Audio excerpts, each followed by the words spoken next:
उनको, ठीक है।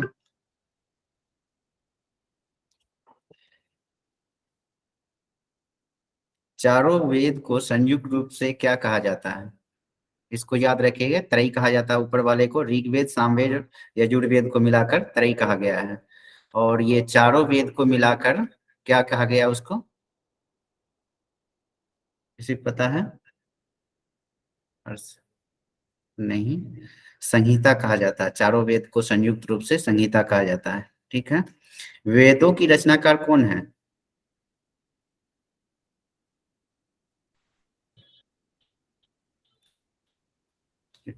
महर्षि कृष्ण द्वैपायन वेद व्यास जी हैं। वेद व्यास जी शॉर्ट में बोल सकते हैं।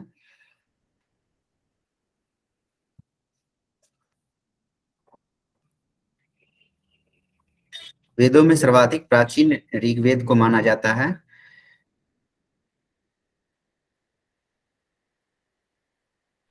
रचयिता कौन बताया आपने?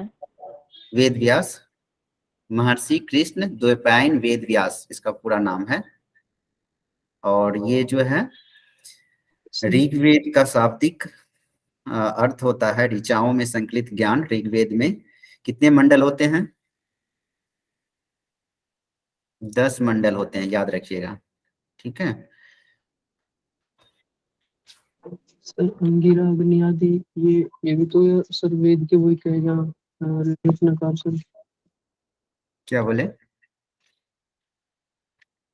कह रहे हैं अंगीरा आदि ऋषि भी तो हैं जी रचयिता। आदि ऋषि? अंगीरा ऋषि, अंगीरा ऋषि। अंगिरा ऋषि तो नहीं, इसमें जब क्वेश्चन आता है तो उसमें लिखा हुआ रहता है वेद व्यास का नाम आता है, ठीक है। वेदों के रचनाकार कौन है? वेद व्यास। चारों वेदों वेदों की के सर, सर चारों वेदों के वेदों रचनाकार तो कोई नहीं है, भगवान के द्वारा डायरेक्ट परब्रह्म द्वारा आए गए हैं, ऐसा सुना है सर। हाँ, नहीं है। ये वो तो ठीक है, लेकिन ये इसमें जो है ना, जब रचनाकार का नाम पूछा जाएगा ना, रचनाकार का, तब जो है वेद, कोई नहीं तो कोई वेद जो है अभी हम लोग पढ़ते हैं ना, ये ऋग्वेद, यजुर्वेद, अथर्ववेद बुक आया है ना, तो उसका शुरुआती जो है किसने किया था, तो वो रचनाकार का नाम है कृष्ण, महर्षि कृष्ण द्वैपायन वेद व्यास नाम रखा गया है। ये इस तरह का रचनाकार में नाम आएगा। उन्होंने लिखा होगा ना, पहले लिखे हुए हाँ नहीं थे। हाँ, ये पहले ओरली। पहले ऐसे ही ओरली था, सुना सुनाया हुआ था सबको, ऋषि लोग को सुनाए गए थे। और इसके बाद जो लिखा, जो उसका नाम है, रचनाकार का नाम है महर्षि कृष्ण द्वैपायन वेद व्यास जी। चलिए अब नेक्स्ट हम आप लोग त्रयी, त्रयी में कौन सा नहीं है? त्रयी जो बोले, वो बताए थे ना कि अथर्ववेद उसमें नहीं आता है। ऋग्वेद, सामवेद और यजुर्वेद को मिलाकर त्रयी कहा गया है, कहा जाता है। सर फिर ये अंगिरा, अंगिरस, अग्नि आदि ये नाम क्यों जुड़ते हैं वेदों के साथ में से? ये उपनिषद में है इसके चर्चा, ठीक है। अंगिरा, अंगिरस, ये सब जो है उपनिषद में इसका नाम है दिया हुआ। वो आगे चल पढ़ेंगे तो उसमें है, उपनिषद पढ़िएगा तो, उपनिषद पढ़ लिया आप लोग ना, उसमें दिया नहीं होगा। सर। नहीं पढ़े? उसमें होगा उसका डिटेल। अभी जो मेन मेन हायर एजुकेशन से जुड़ा हुआ क्वेश्चन जो आता है वो सब पढ़ ये करते हैं, और बाकी कुछ कुछ छांट के। इसमें हिस्ट्री से भी जुड़े हुए हैं कुछ लोग। हिस्ट्री से कौन है इसमें, जिसका ग्रेजुएशन हिस्ट्री से हुआ हो? किसी का नहीं है? सर मेरा हुआ है। अच्छा, तो आपको, आप ऐड कीजिएगा, ठीक है। कुछ कुछ जहाँ लगेगा कि आपको ये। सर नोट शेयर किए हैं क्या आपने? अभी शेयर नहीं किए हैं, आज कर देंगे, आज कंप्लीट कर लेते हैं। आज कल की क्लास के बाद शेयर कर देंगे, टोटल ऐड कर देंगे। ऐड करना पड़ेगा तो ऐड कर देंगे, नहीं तो आप लोग सुन के ये बता दीजिएगा तो कोई बात नहीं। सर अब तक का तो शेयर कर दीजिए ना सर, मेरी क्लास छूट गई थी एक्चुअली।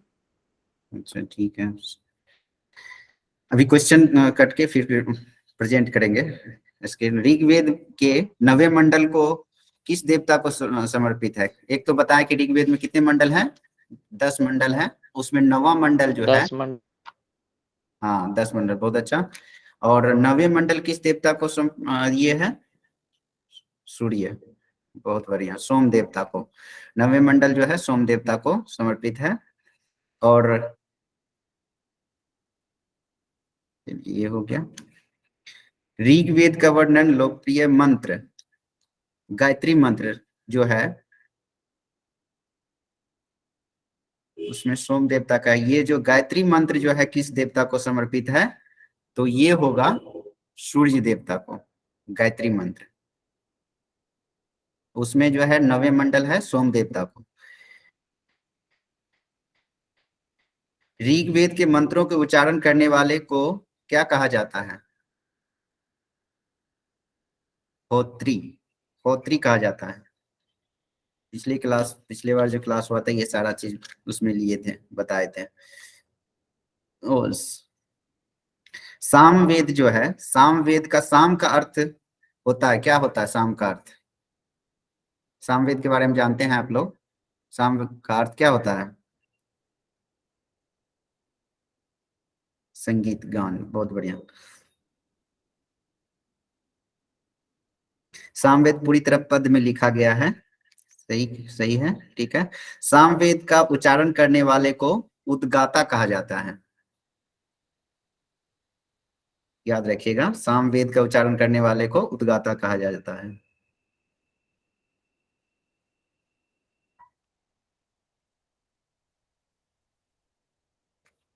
अथर्ववेद में किस चीज का अध्ययन किया जाता है, पता है? आयुर्वेद का। शिल्प विद्या सर, आयुर्वेद शिल्प विद्या। आयुर्वेद, आयुर्वेद, जादू टोना, साप, वशीकरण, ये सब जो है, तंत्र। हाँ, ये सब जो है अथर्ववेद में आता है। यजुर्वेद जो है इसमें जो है कर्मकांड प्रधान वेद है, इसको मानते हैं।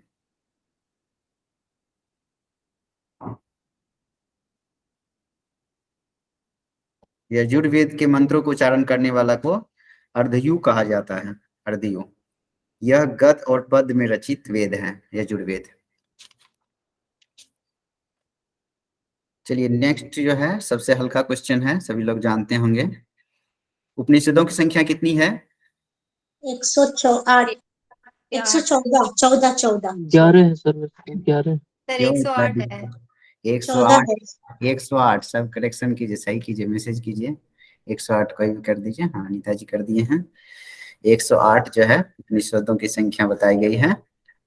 सर टोटल है, लेकिन 11 लेकिन की प्रमाणित उपनिषदों की संख्या जो है 12 है, ठीक है। और उपनिषदों को ब्रह्म विद्या या वेदांत भी कहा जाता है, ठीक है। और ये सत्यमेव जयते किस उपनिषद में वर्णित है? मुंडक उपनिषद। हमारा राष्ट्रीय वाक्य जो है सत्यमेव जयते है ना, देखते होंगे लिखा हुआ रहता है हर जगह। सर मुंडक उपनिषद। मुंडक। हाँ, मुंडको उपनिषद में, बहुत बढ़िया, याद रहेगा इस तरह से।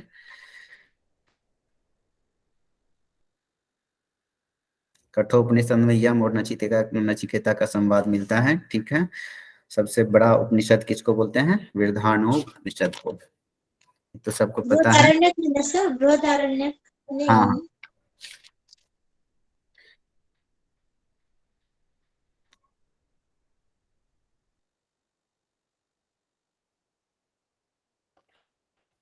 सर आपने प्रमाणित उपनिषद कितने बताए? 12।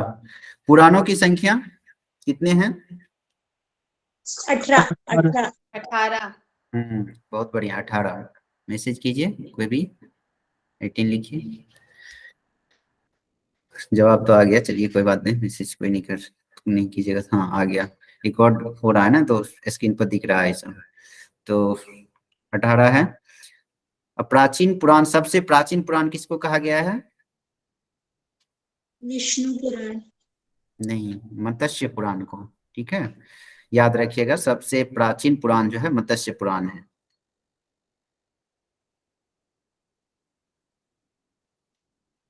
डिटेल हो जाता है ये, यूपीएससी में पूछा था, डायरेक्ट इतना डीपली नहीं पूछेगा। मत्स्य पुराण से आंध्र प्रदेश और सातवाहन वंश का, तथा विष्णु पुराण में से मौर्य वंश का, तथा वायु पुराण से गुप्त वंश से संबंधित है। ये सब ने पूछा। और वेदांगों की संख्या कितनी है? 8 ये 4 4 4 यूनिट आप लोग को फर्स्ट सेकंड पेपर का 2 नहीं हुआ है क्या? यूनिट 2 फर्स्ट टू, नहीं ये सब वो अभी सर, नहीं। निरुद्ध कल्प वही है ना सर, वेदांग? हाँ, ये 6 है। चार, छह है। हाँ, वेदांग की संख्या 6 है। शिक्षा, कल्प, निरुक्त, ज्योतिष, व्याकरण और छंद। ठीक है। सर्वाधिक प्राचीन एवं प्रमाणिक स्मृति ग्रंथ कौन सा है? स्मृति ग्रंथ पूछ रहे हैं। वेद ही है ना सर? नहीं, मनुस्मृति है सबसे सर्वाधिक और प्राचीन प्रमाणिक मनुस्मृति ग्रंथ को माना गया है। ऐसे सीधे सीधे पूछे जाएगा कि सर्वाधिक प्राचीन ग्रंथ कौन सा है, तो ऋग्वेद या वेद बोल सकते हैं, लेकिन स्मृति पर आधारित पूछेगा तो आपको मनुस्मृति बोलिएगा। ठीक है, चलिए महाकाव्य। चलिए नेक्स्ट क्वेश्चन है, महाभारत के रचनाकार कौन है? सभी लोग जानते होंगे, वेद व्यास, वेद व्यास। वेद व्यास जी। बहुत बढ़िया। महाभारत को दूसरा नाम क्या है, बता सकते हैं? संहिता करके है, कुछ याद नहीं आ रहा। जय संहिता। महाभारत को जय संहिता भी कहा जाता है। ठीक है। महाभारत को कितने अध्यायों में विभाजित की गई है? पर्व है ना उनके, पर्व हाँ कहा जाता है। हाँ, पर्व बोल सकते हैं, अध्याय बोल सकते हैं, 18 पर्व। ठीक है, 18, हाँ 18 पर्व। 18। रामायण, इसके रचनाकार कौन है? वाल्मीकि, महर्षि वाल्मीकि। तुलसीदास। महर्षि वाल्मीकि जी ने संस्कृत भाषा में की थी। यह कितने कांडों में विभक्त है रामायण? 18। नहीं, सब 18 में नहीं आता है। ये 7 कांडों में विभक्त है। 18 वो उसमें था, महाभारत जो 18 पर्वों में विभाजित था, रामायण जो है 7 कांडों में विभक्त है। ठीक है। सर एक क्वेश्चन था, सर गीता कौन से पर्व का बाद में सर, भगवत गीता? कौन सा काल का है भगवत गीता? नहीं सर, कौन से गीता पर्व महाभारत के बाद है? कौन से पर्व का है? भीष्म पर्व है वो, भीष्म पर्व। कितने नंबर का पर्व ये पूछ रहे हैं? अच्छा, अच्छा वो नहीं बताओ, भीष्म पर्व है वो। देखना पड़ेगा, थोड़ा सा देख लीजिएगा तो उसको। 9वां या 18वां ही है शायद, पता नहीं। चलिए ठीक है, और इतना काफी है। और नेक्स्ट जो है आप लोग को, और रामायण का भी दूसरा कोई नाम है क्या सर? रामायण का नहीं, रामायण का दूसरा नाम नहीं लिखा हुआ है। ये महारामायण किसको बोलते हैं, महारामायण? अरे इसी को ये कर देता है रामायण। आर्ष रामायण, महारासा, रामायण आर्ष को भी। आदि रामायण कहा जाता है। देखिए इसमें भी जो है ना लिखा हुआ 7 कांड। रामायण कथा से संबंधित पुस्तकों का अनुवाद सर्वप्रथम चीन में हुआ था। ठीक है, और भुसुंडी रामायण को आदि रामायण कहा जा रहा है। ये नहीं पूछा जाता है, लेकिन जो मेन पूछा जाता था वो हम पूछ लिए आप लोग से। ठीक है, बौद्ध धर्म का जो कि पूछा जाता है, रामायण की रचनाकार कौन है? वाल्मीकि जी। और ये कितने कांडों में है? 7 कांडों में, याद रखिएगा। बौद्ध धर्म से संबंधित सर्वाधिक प्राचीन ग्रंथ कौन सा है? त्रिपिटक। चलिए और कुछ, कौन सा है सर? त्रिपिटक, त्रिपिटक।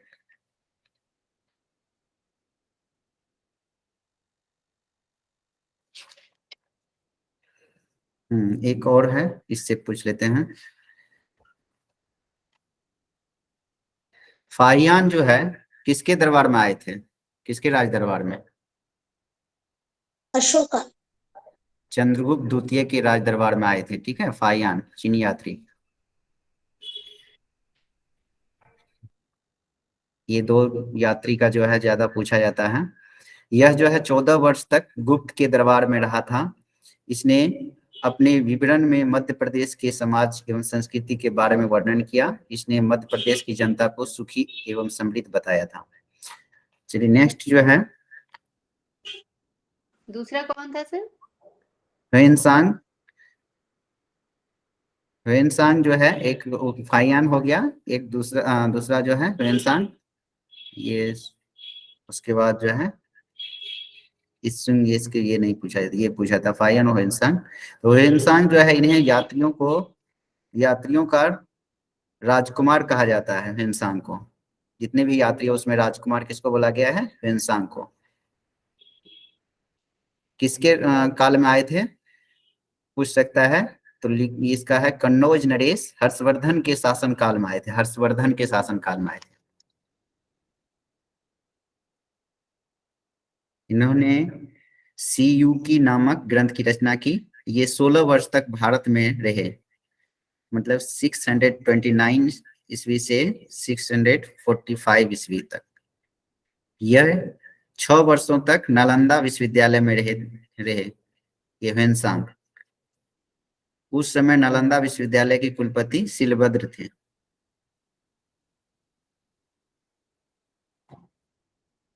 ठीक है, नालंदा विश्वविद्यालय के कुलपति उस टाइम में कौन थे? शिलभद्र। बस। कितने साल रहे थे सर? 16 साल?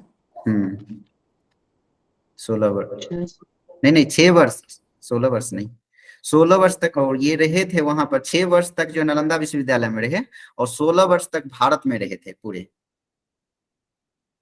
और 6 वर्ष तक नालंदा विश्वविद्यालय में, यस, उस समय जो नालंदा विश्वविद्यालय के कुलपति कौन थे? शिलभद्र थे। नेक्स्ट जो है आपको स्क्रीन प्रेजेंट करके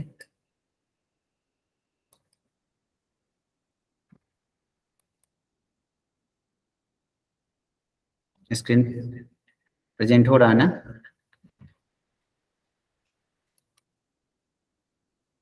जी।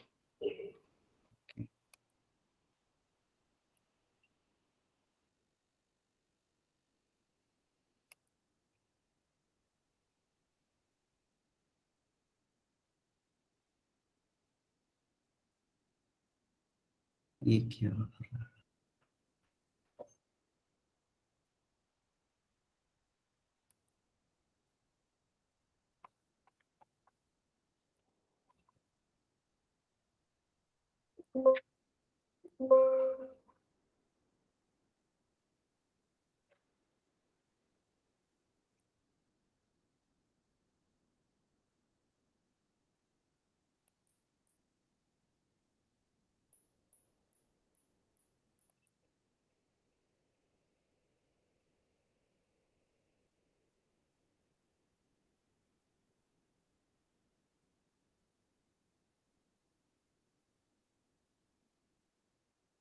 आप लोग इसका को रिवीजन कर लीजिएगा।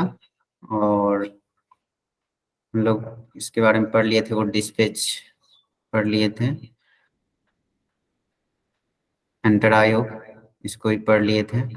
वो डिस्पैच के बाद हंटर आयोग और भारतीय विश्वविद्यालय आयोग 1902 1902 में, और उसी टाइम में एक्ट 1904 में जो है भारतीय विश्वविद्यालय अधिनियम एक्ट आया था।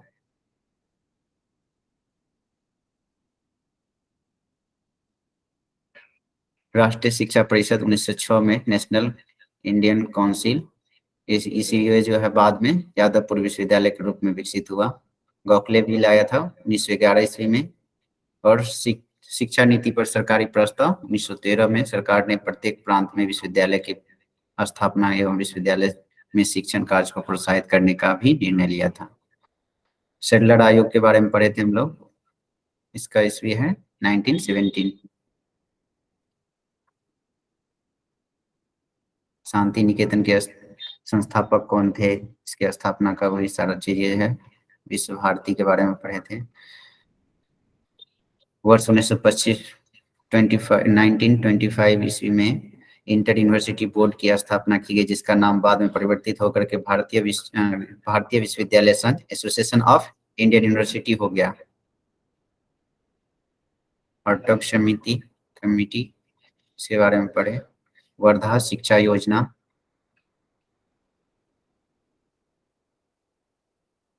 शिक्षा के सार्जेंट योजना, ये कंप्लीट कर लिए थे हम लोग। आज पढ़ने वाले थे स्वतंत्रता के पश्चात उच्च शिक्षा, हायर एजुकेशन आफ्टर इंडिपेंडेंस। ध्यान से सुनिएगा यहाँ से, ठीक है।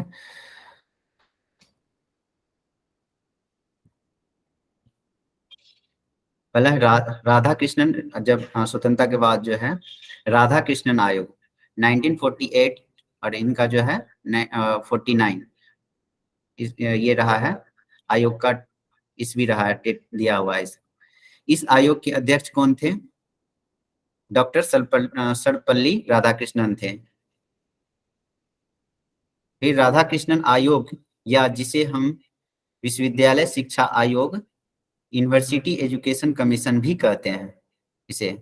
राधाकृष्णन आयोग का दूसरा नाम क्या है? विश्वविद्यालय शिक्षा आयोग या यूनिवर्सिटी एजुकेशन कमीशन। नवंबर 1948 में राधाकृष्णन आयोग का गठन देश में विश्वविद्यालय शिक्षा के संबंध में रिपोर्ट देने हेतु किया गया था और स्वतंत्र भारत में विश्वविद्यालय शिक्षा के क्षेत्र में इस आयोग की रिपोर्ट का अत्यंत महत्व है। इस आयोग का गठन कब हुआ था? नवंबर 1948 में राधाकृष्ण आयोग का गठन देश में विश्वविद्यालय शिक्षा से संबंध में रिपोर्ट देने हेतु किया गया और स्वतंत्र भारत में विश्वविद्यालय शिक्षा के क्षेत्र में इस आयोग की रिपोर्ट का अत्यंत महत्व है। और इस रिपोर्ट में क्या क्या था वो अगला पॉइंट में दिया हुआ। इस आयोग ने निम्न सिफारिश की थी। क्या क्या सिफारिश की? फर्स्ट पॉइंट है कि विश्वविद्यालय पूर्व प्री यूनिवर्सिटी 12 वर्ष का अध्ययन होना चाहिए। विश्वविद्यालय में इंटर होने से पहले उसका छात्र का अध्ययन कितना होना चाहिए? 12 वर्ष का अध्ययन होना चाहिए। उसके बाद कह रहा है कि उच्च शिक्षा के मुख्य 3 उद्देश्य होनी चाहिए। कौन कौन? समान शिक्षा, हायर एजुकेशन का जो मेन मोटिव जो है, मेन लक्ष्य कितने होने चाहिए? 3 मुख्य उद्देश्य होना चाहिए जो लिखा हुआ है। समान शिक्षा, जनरल एजुकेशन होना चाहिए। दूसरा है सरकारी शिक्षा, गवर्नमेंट एजुकेशन, जो गवर्नमेंट जॉब के लिए जो चीज का जरूरत होता है वो एजुकेशन होना चाहिए उस शिक्षा में। और एक व्यावसायिक शिक्षा, वोकेशनल डिग्री होना चाहिए, जो जिस विभाग में जाना चाहते हैं वैसा डिग्री होना चाहिए, शिक्षा होना चाहिए। तो 3 जो है मुख्य उद्देश्य होना चाहिए शिक्षा, उस शिक्षा का, हायर एजुकेशन का। तीसरा है पॉइंट, प्रशासनिक सेवाओं के लिए विश्वविद्यालय की स्नातक उपाधि आवश्यक नहीं होनी चाहिए। कह रहा है कि प्रशासनिक क्षेत्र में जो जाता है, गवर्नमेंट सर्विस में जाना चाहते हैं, सेवा में जाना चाहते हैं, कह रहा है कि विश्वविद्यालय की स्नातक उपाधि आवश्यक नहीं होना चाहिए। ग्रेजुएशन जो है जरूरी नहीं है प्रशासनिक क्षेत्र में जाने के लिए। ये इस आयोग का डिमांड था। फिर शांति निकेतन एवं जामिया मिलिया की तर्ज पर ग्रामीण विश्वविद्यालय की स्थापना की जानी चाहिए। कहा शांति निकेतन में जिस तरह से एजुकेशन है, एजुकेशन का व्यवस्था है, या जामिया मिलिया यूनिवर्सिटी विश्वविद्यालय में जैसी एजुकेशन की ये ऐसी व्यवस्था है, वैसा जो है ग्रामीण विश्वविद्यालय की स्थापना की जानी चाहिए। ठीक। अगला सिफारिश थी कि पॉइंट 5 में है, महाविद्यालयों में छात्रों की संख्या बहुत अधिक नहीं होनी चाहिए। एक महाविद्यालय में 1000 से ज्यादा छात्रों के प्रवेश न दिया जाए। कह रहा है किसी भी महाविद्यालय कॉलेज में जो है, कह रहा है कि छात्रों की संख्या अधिक नहीं होना चाहिए। और उसके बाद जो है एक कॉलेज में, महाविद्यालय में कितना, 1000 से ज्यादा छात्रों का प्रवेश न दिया जाए। 1000 से ज्यादा ना होना चाहिए। सही है। अगला है, उच्च शिक्षा में अंग्रेजी माध्यम को जल्दबाजी में न हटाया जाए। कह रहा जब देश आजाद हो गया तो अब अंग्रेजी को हटा दिया जाए, ऐसा न होना चाहिए कि हायर एजुकेशन में अंग्रेजी माध्यम को जो है, इंग्लिश मीडियम को जल्दबाजी में न हटाया जाए। अच्छा सुझाव था। फिर कह रहा विश्वविद्यालय में कम से कम 180 दिनों का अध्ययन अनिवार्य किया जाए। कह रहा है किसी भी यूनिवर्सिटी में जो है कम से कम जो है 180 दिनों का अध्ययन अनिवार्य किया जाए। कोई भी जो है अभी तो 180 दिन मतलब कि 6 महीना का कोर्स वर्क जो है हर लोग को, प्रत्येक लोग को अनिवार्य कर दिया है, करना ही चाहिए। चाहे जॉब में है तो अपना छुट्टी लीव लेके पीएचडी में जो है 180 दिन का कोर्स वर्क करना ही पड़ता है। उसके बाद अपना गाइड के संपर्क में रहकर करते हैं लोग। देश में विश्वविद्यालय शिक्षा की देख रेख के, एक सेकेंड,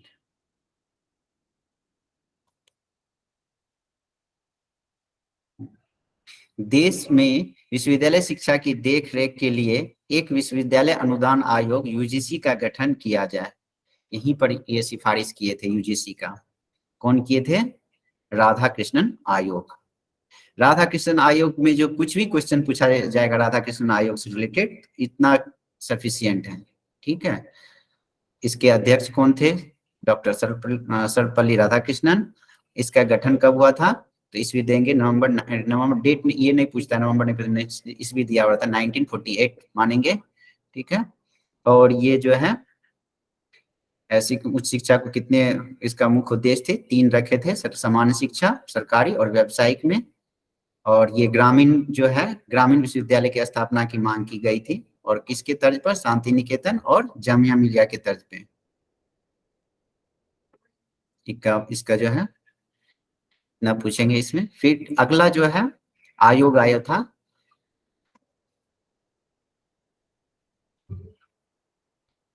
माध्यमिक शिक्षा आयोग, सेकेंडरी एजुकेशन कमीशन। इसका जो है ईस्वी है 1952, 1952 ईस्वी में माध्यमिक शिक्षा आयोग आया था। माध्यमिक शिक्षा आयोग का डेट कौन सा है? मिलाने के लिए देगा रहता है, तो उसमें जो है माध्यमिक शिक्षा आयोग को 1952 में रखेंगे, मिलान करेंगे। इसमें पॉइंट है, भारत सरकार ने 23 सितंबर 1952, 23 सितंबर 1952 को डॉक्टर लक्ष्मण स्वामी मुदालियर की अध्यक्षता में माध्यमिक शिक्षा आयोग की स्थापना की गई। किसकी अध्यक्षता में? डॉक्टर लक्ष्मण स्वामी मुदालियर। आप सिर्फ मुदालियर भी याद रखिएगा तो आपको काम बन सकता है। डॉक्टर लक्ष्मण स्वामी मुदालियर की अध्यक्षता में माध्यमिक शिक्षा आयोग की स्थापना की गई। उन्हीं के नाम पर इसे मुदालियर आयोग कहा गया है। मुदालियर आयोग की स्थापना कब की गई थी? 1952 ईस्वी में। इस आयोग के प्रमुख स्तुतियां या सुझाव, जिस तरह से उसमें है वो हम लोग ऊपर में पढ़े थे राधाकृष्णन आयोग में, उसी तरह से इसका भी सुझाव है कि ये कह रहा है कि सर्वप्रथम 3 वर्ष के माध्यमिक और 4 वर्ष के उच्च शिक्षा प्रणाली की अनुशंसा की थी।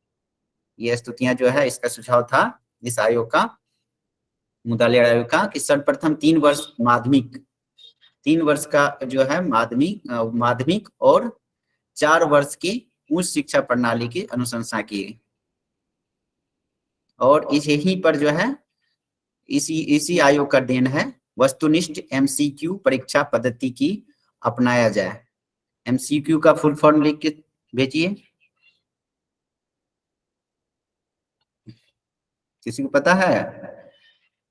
एमसीक्यू तो सभी को पता होगा ना। Multiple choice questions.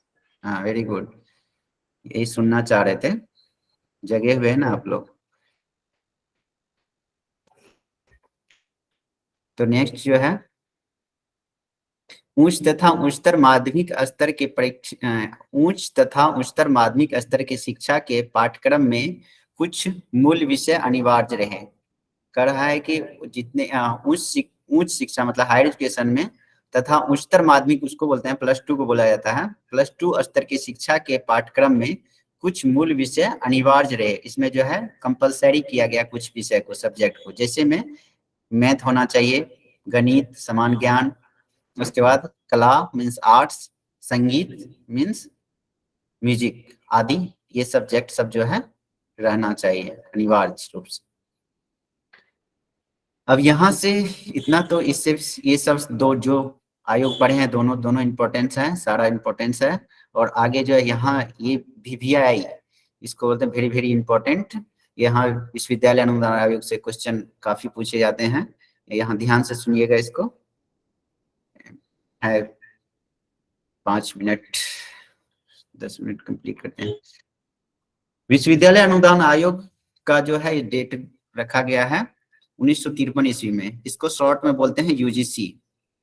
University grants commission, ये जो है इसमें पॉइंट है 28 दिसंबर 1953 ईस्वी को भारत के प्रथम शिक्षा मंत्री मौलाना अबुल कलाम आजाद ने औपचारिक तौर पर यूजीसी की नींव रखी थी। कौन रखे थे? मौलाना अबुल कलाम आजाद।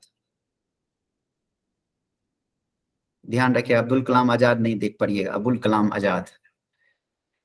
और नेक्स्ट पॉइंट है 1956 ईस्वी में संसद के अधिनियम द्वारा स्थापित एक स्वायत्त संगठन है, ऑटोनोमस, ये बॉडी है, ऑटोनोमस एक तरह से ऑर्गेनाइजेशन है यूजीसी। फिर नेक्स्ट है केंद्रीय सरकार का एक आयोग है जो विश्वविद्यालयों को मान्यता देता है। केंद्र सरकार का एक आयोग है जो विश्वविद्यालयों को मान्यता देता है, जितने भी यूनिवर्सिटी है उसको मान्यता कौन देती है? यूजीसी, विश्वविद्यालय अनुदान आयोग। वही कर रहा है, केंद्र सरकार का एक आयोग है जो विश्वविद्यालय को मान्यता देता है। इसका मुख्यालय कहाँ है? नई दिल्ली में। इसके 6 क्षेत्रीय कार्यालय है, पुणे, भोपाल, कोलकाता, हैदराबाद, गुवाहाटी एवं बेंगलोर में है। इस आयोग का कार्य विश्वविद्यालय शिक्षा के देख रेख करना, शिक्षा एवं शोध संबंधित सुविधाओं के स्तर की जांच करना तथा उनमें समन्वय स्थापित करना। इस आयोग का क्या कार्य है? कि इस आयोग का कार्य है विश्वविद्यालय शिक्षा की देखरेख करना, जितने भी यूनिवर्सिटी है देश में उसका जो है एजुकेशन किस तरह है उसका देखरेख करना, और शिक्षा एवं शोध संबंधित सुविधाओं के स्तर की जांच करना, कैसा एजुकेशन है वहाँ का, रिसर्च कैसा हो रहा है, रिसर्च फर्जी तो नहीं हो रहा है, इसका देखरेख किसका काम है? यूजीसी का। तथा उनमें समन्वय स्थापित करना, उसमें जो है कोऑर्डिनेशन जो है स्थापित करने का किसका काम है? यूजीसी का। सरकार यूजीसी के लिए पर्याप्त धन की व्यवस्था करती है। सरकार, गवर्नमेंट जो है यूजीसी को पर्याप्त धन देती है जो कि शिक्षा को सही तरीके से देश में चलाए। और आयोग देश के विभिन्न विश्वविद्यालय को धन आवंटित करने का सुझाव देता है। ये विश्वविद्यालय अनुदान आयोग जो है ये देश के विभिन्न, मतलब कि जो भी यूनिवर्सिटी है उस विभिन्न, मतलब कि उसमें सेंट्रल यूनिवर्सिटी आ गई, स्टेट यूनिवर्सिटी आ गई और डीम्ड यूनिवर्सिटी आ गई, ये सब यूनिवर्सिटी को कर विभिन्न विश्वविद्यालय को धन आवंटित करने का सुझाव देता है तथा विश्वविद्यालय शिक्षा से संबंधित विभिन्न विकास योजनाओं को क्रियान्वित करता है।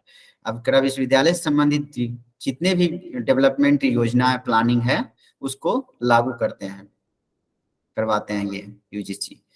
और यूजीसी छात्रवृत्ति प्रदान करता है, यूजीसी ही जो है छात्रवृत्ति प्रदान करता है जो राष्ट्रीय पात्रता परीक्षा में, मतलब कि नेट में, नेशनल एबिलिटी टेस्ट में जो है जेआरएफ पास करते हैं तो वैसे बच्चे को छात्रवृत्ति प्रदान करते हैं। तो उसमें जो है कहा है कि आयोग द्वारा डॉक्टरेट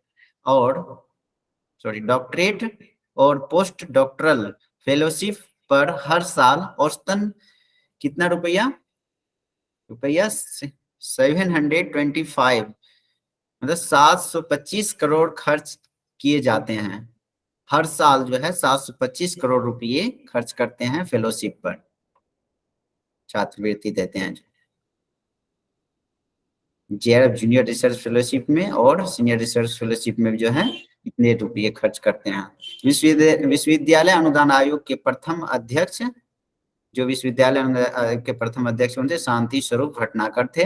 और ये देखते होंगे कि यूनिवर्सिटी जो लोगो होता है उसमें जो है ज्ञान विज्ञान विमुक्ते श्लोक कहाँ से लिया गया है, ये देखते होंगे यूजीसी के लोगो में रहता है तो नीचे में, तो ये कहाँ से लिया गया है? विष्णु पुराण से, याद रखिएगा विष्णु पुराण से लिया गया है। पूछ सकता है कि ज्ञान विज्ञान विमुक्ते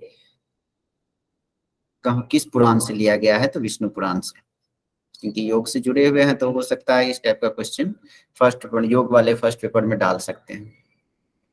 यूजीसी के अध्यक्ष का कार्यकाल कितना होता है? 5 वर्ष या 65 वर्ष की आयु प्राप्त करने तक, जो भी पहले हो, चाहे 5 वर्ष कंप्लीट हो जाए या 65 वर्ष आयु प्राप्त करने तक जो है ये इसका कार्यकाल रहते हैं। जो अध्यक्ष है उसका 65 वर्ष आयु पूर गया तो उसका खत्म हो गया, कार्यकाल, या नहीं तो 5 वर्ष कंप्लीट होने के बाद जो है कंप्लीट हो जाता है, कार्यकाल रहता है। और यूजीसी के वर्तमान अध्यक्ष अभी जो है फिलहाल वर्तमान में प्रेजेंट में 4 फरवरी 2022 को जो है केंद्र सरकार ने प्रोफेसर एम जगदीश कुमार को यूजीसी का नया अध्यक्ष नियुक्त किया गया। करंट में क्वेश्चन यदि पूछेगा तो इस टाइप का पूछ सकता है। 4 फरवरी 2022 को केंद्र सरकार ने, ये डेट नहीं पूछ सकता है, ये अभी का पूछेगा कि वर्तमान में यूजीसी का अध्यक्ष कौन है, तो प्रोफेसर एम जगदीश कुमार को यूजीसी का नया अध्यक्ष नियुक्त किया गया। या तो ये जो है जेएनयू के पहले वीसी थे और अभी जो है यूजीसी के अध्यक्ष हैं। एक यूजीसी के बारे में कंप्लीट कर लिए, और आगे जो है कमिटी सब है और उस कोठारी आयोग है, ये सब हम लोग आज ही कर ले, क्या टाइम हो गया, कल करते हैं इसको। चलिए, इसमें कुछ क्वेश्चन किसी को पूछना है?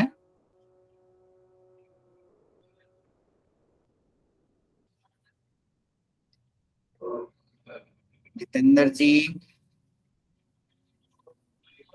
सर थोड़ा जैसे कि आपने सेंट्रल यूनिवर्सिटी और डीम टू भी यूनिवर्सिटी होती है, उनके बारे में। आवाज एक हो रहा है, एक सेकंड।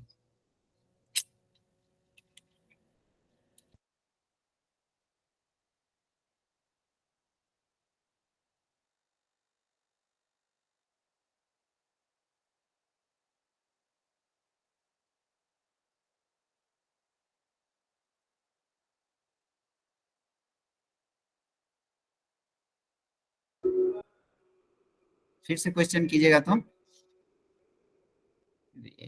रिकॉर्डिंग ऑफ कर दीजिए। सर यूनिवर्सिटी होती है ना, जैसे कि टीम टू भी लिखा रहता है कुछ भी आगे, और कुछ सेंट्रल यूनिवर्सिटी होती है, तो कितने तरह की होती है सर इस प्रकार की?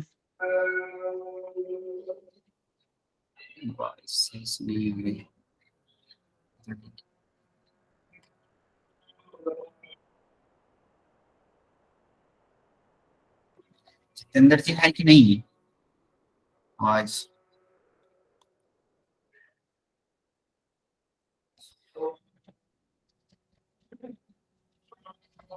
क्वेश्चन आपका जो है ना महेश जी, सही से यहाँ नहीं सुनाई रहा है अभी, पता नहीं क्यों आवाज नहीं आ रही सही से। कल हम लोग इस क्वेश्चन पर डिस्कशन कर लेते हैं। अभी जो है लग रहा है जितेंद्र जी नहीं है, और रिकॉर्डिंग को ऑफ नहीं हो सकता है, तो हम लोग डायरेक्ट जो है लिप्स ले सकते हैं। जी जी गुरु जी। तो रिकॉर्डिंग ऑफ कर देने के लिए कह रहे थे। नहीं जी, मेरे से नहीं हो पाएगी, मेरे लैपटॉप नहीं है मेरे पास, मैं मोबाइल से। चलिए ठीक आपके है। पास लैपटॉप है? हाँ है। मैं आपको होस्ट बनाऊं? बनाइए तो, कैसे पता नहीं कभी किए नहीं, बना दो। हाँ सर, अब आप कर दो, आपसे आपके पास ऑप्शन हो गया।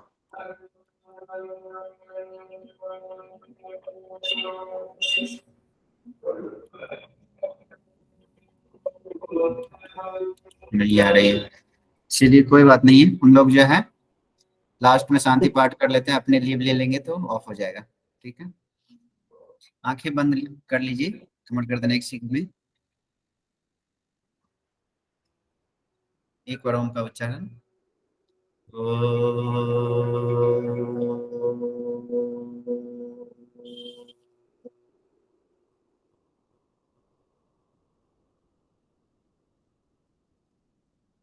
सर्वे भवन्तु सुखिनः, सर्वे सन्तु निरामया, सर्वे भद्राणि पश्यन्तु, मा कश्चित् दुःखमाप्नुयात्।